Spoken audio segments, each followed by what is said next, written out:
Kalicharan Saraf pro tem speaker बनाए गए हैं। कालीचरण सराफ को राज्यपाल कलराज मिश्र शपथ दिलाएंगे। राजभवन में शाम 4-4:30 बजे से कार्यक्रम का आयोजन होगा। राज्यपाल कलराज मिश्र ने कालीचरण सराफ के साथ 3 सदस्यीय पैनल बनाया है। पैनल में विधायक दयाराम परमार, प्रताप सिंह सिंघवी और डॉक्टर किरोड़ी लाल मीणा शामिल हैं। बड़ी खबर आप तक पहुंचा दें, प्रोटेम स्पीकर बने हैं कालीचरण सराफ और प्रोटेम स्पीकर बनाए गए हैं। उनके साथ साथ 3 सदस्यीय जो पैनल है वो भी बनाया गया है, जिसमें विधायक दयाराम परमार, प्रताप सिंह सिंघवी और डॉक्टर किरोड़ी लाल मीणा शामिल हैं। तो आपको बता दें कि राजस्थान विधानसभा से जुड़ी ये बड़ी खबर, जहां पर राज्यपाल कलराज मिश्र शपथ दिलाएंगे और राजस्थान विधानसभा से जुड़ी ये बड़ी खबर।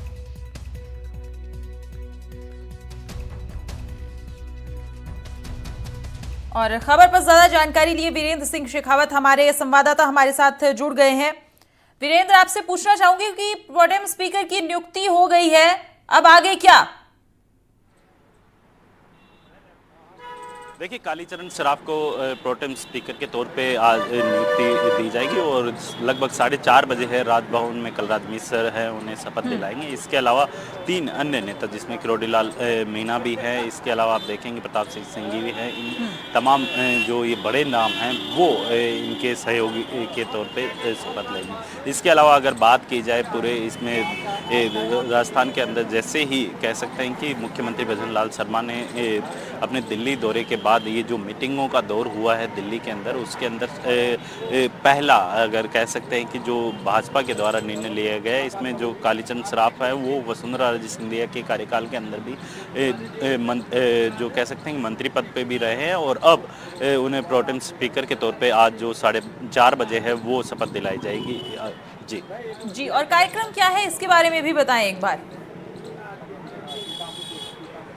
अगर मैं पूरे कार्यक्रम की बात करूं तो कालीचरण सराफ है वो उनके जो कह सकते हैं कि प्रोटेम स्पीकर के तौर पे जो राजभवन के अंदर 4:30 बजे है वो कार्यक्रम रखा गया है और इसमें जो कह सकते हैं कि कालीचरण सराफ है वो प्रोटेम स्पीकर के तौर पे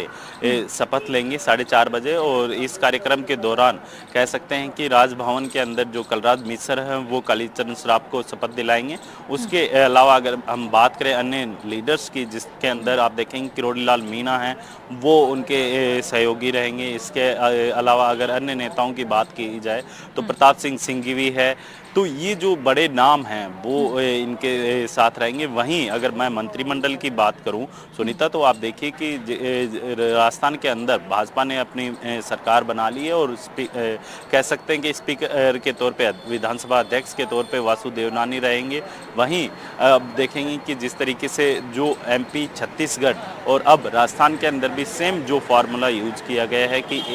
CM के अलावा 2 डिप्टी CM नियुक्त करने का, तो कहीं ना कहीं ये एक तरफ इशारा है कि जो गृह मंत्रालय है वो दिया कुमारी को मिल सकता है। वहीं आप देखेंगे कि जो ये मंत्रिमंडल का जो विस्तार किया जाएगा, इसमें गठन किया जाएगा, इसके अंदर तमाम ऐसे नाम होंगे जो नए चेहरे भी होंगे, पुराने जो भाजपा के नेता हैं उनको भी शामिल किया जाएगा जो जिनके पास तजुर्बा है। तो कहीं ना कहीं ये जो मंत्रिमंडल का गठन किया जाएगा इसके अंदर एक मिश्रण होगा, नया चेहरे जो हैं उनको भी शामिल है, जिसके अंदर आप देखेंगे कि जो कह सकते हैं कि वसुंधरा राजे कार्यकाल के अंदर जिन्होंने अपनी कह सकते हैं कि मंत्री पद पे भी रहे हैं, उन्हें सरकार का जो कह सकते हैं कि चलाने का या फिर प्रशासनिक अधिकारियों से तालमेल बनाने का जो अनुभव है उसको भी इस मंत्रिमंडल में शामिल किया जाएगा। और साथ ही एक जो कह सकते हैं कि जो नए चेहरे हैं, उन युवा चेहरे हैं, उनको भी मौका दिया जाएगा। तो कहीं ना कहीं बीजेपी हर वर्ग को साधने की कोशिश की जा रही है। और अगर मैं बात करूँ इसमें जातीय समीकरण की, तो कहीं जो जातीय समीकरण राजस्थान के अंदर काफ़ी अहम रोल भी अदा करता है। और आगामी लोकसभा चुनाव 2024 को देखते हुए बीजेपी अपनी पूरी रणनीति के तहत कह सकते हैं कि जो ये पूरा मंत्रिमंडल है उसका गठन कर रही है और हर जाति वर्ग को साधने की कोशिश कर रही है। इसके अंदर आप देखेंगे दीप्ति महेश्वरी हैं, वो शामिल हो सकती हैं मंत्रिमंडल के अंदर। इसके अलावा जो CM है वो ब्राह्मण चेहरा है, तो कहीं ना कहीं ब्राह्मण समाज को एक लगातार जिस तरीके से कुंठा थी ब्राह्मण समाज में कि उनका सीएम नहीं बना है। लगभग 33 साल बाद में ब्राह्मण चेहरा सीएम बना है, तो कहीं ना कहीं बीजेपी अपने ब्राह्मण वोट बैंक को साधने की कोशिश कर रही है। तो वहीं दूसरी ओर राजपूत चेहरा और बैरवा समाज से, जो कि SC ST के अंदर आते हैं, उसे भी साधने की कोशिश कर रही है। और आप देखेंगे मंत्रिमंडल में अगर बात की जाए तो उन चेहरों को शामिल किया जाएगा कि जिस तरीके से जातीय समीकरण है वो सटीक तरीके से बैठे और लोकसभा चुनाव के अंदर उसका फायदा है वो बीजेपी को मिले। जी जी जी वीरेंद्र, आपसे एक सवाल और मैं जानना चाहूंगी कि जो कालीचरण सराफ है, इनका बैकग्राउंड क्या रहा है ये आप हमें बताइएगा, लेकिन एक बार कालीचरण सराफ का, अगर मैं कालीचरण सराफ की बात करूं तो कालीचरण सराफ लगातार कह सकते हैं कि पिछले कई साल से, यानी लगभग कह सकते हैं कि 33 साल से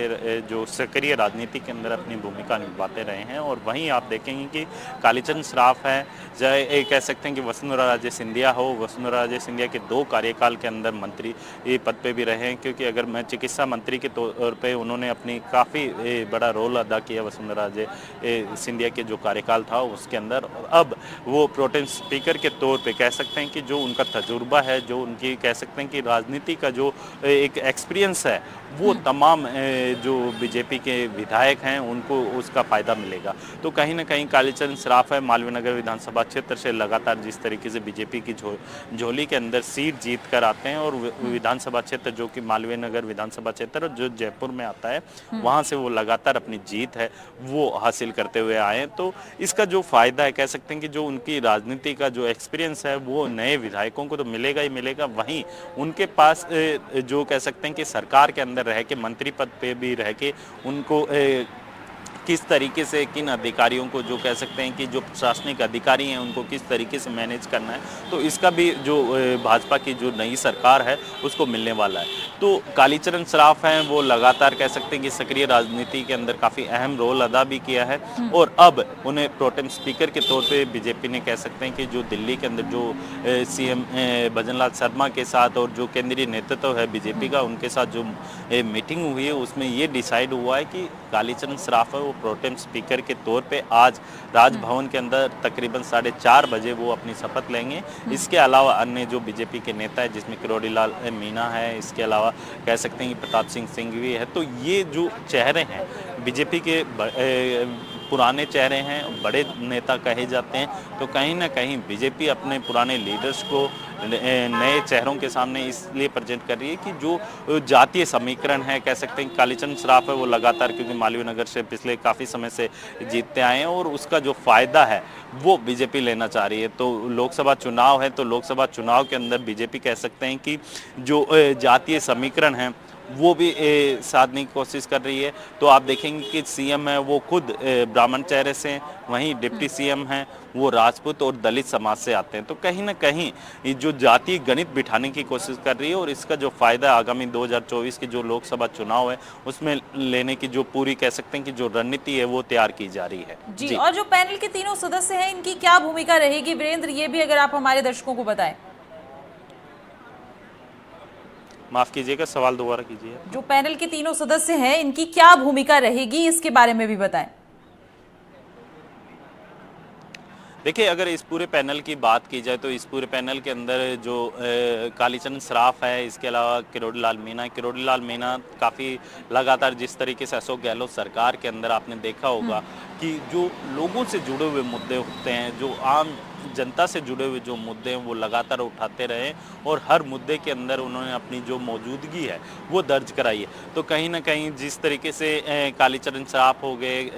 किरोड़ी लाल मीणा हो गए, इसके अलावा प्रताप सिंह सिंघवी है, तो ये वो चेहरे हैं जो कह सकते हैं कि बीजेपी के अंदर अपना अलग अपना कह सकते हैं कि अपना एक नाम रखते हैं, अपना जो बड़े चेहरे हैं उनमें गिने जाते हैं। तो इसका जो फ़ायदा कह सकते हैं कि जो बीजेपी है वो लेना चाहती है। तो जो किरोड़ी लाल मीणा है वो जो पश्चिमी माफ़ कीजिएगा, जो कह सकते हैं कि जो मीणा समाज है, मीणा समाज से आते हैं, और मीणा जो जाति है राजस्थान के अंदर काफ़ी अहम रोल अदा करती है। और जो आप देखेंगे कि जो सवाई माधोपुर हो गया, इसके अलावा आप देखेंगे कि जो टोंक है, ये मीणा, गुर्जर और ये जो जाति है उसको प्रॉपर तरीके से उनकी जो पकड़ है वो काफ़ी रखते हैं। और वहीं अगर कालीचरण सराफ की बात की जाए तो जयपुर के अंदर कह सकते हैं कि जो राजधानी जयपुर है वहाँ पे मालवीय नगर जो विधानसभा क्षेत्र है वहाँ पे उनकी काफ़ी अच्छी पकड़ है और लगातार कह सकते हैं कि आप पिछले 2 चुनाव में देखेंगे तो उसके अंदर कालीचरण सराफ है लगातार अपनी बढ़त के साथ जीतते हुए यहाँ पे दिखाई दिए। तो कहीं ना कहीं कह सकते हैं कि जो इसका फायदा है, जो राजनीतिक फायदा है, वो बीजेपी लेने की कोशिश कर रही है और जातीय समीकरण तो साध ही रही है। वहीं अगर हम बात करें राजस्थान की राजनीति की, तो राजस्थान की राजनीति के अंदर आप देखेंगे मेवाड़ हो, ढूढ़ाड़ हो, इसके अलावा बागड़ जो एरिया आता है वहाँ पे भी कह सकते हैं कि जो इसकी पूरी जो गणित कह सकते हैं कि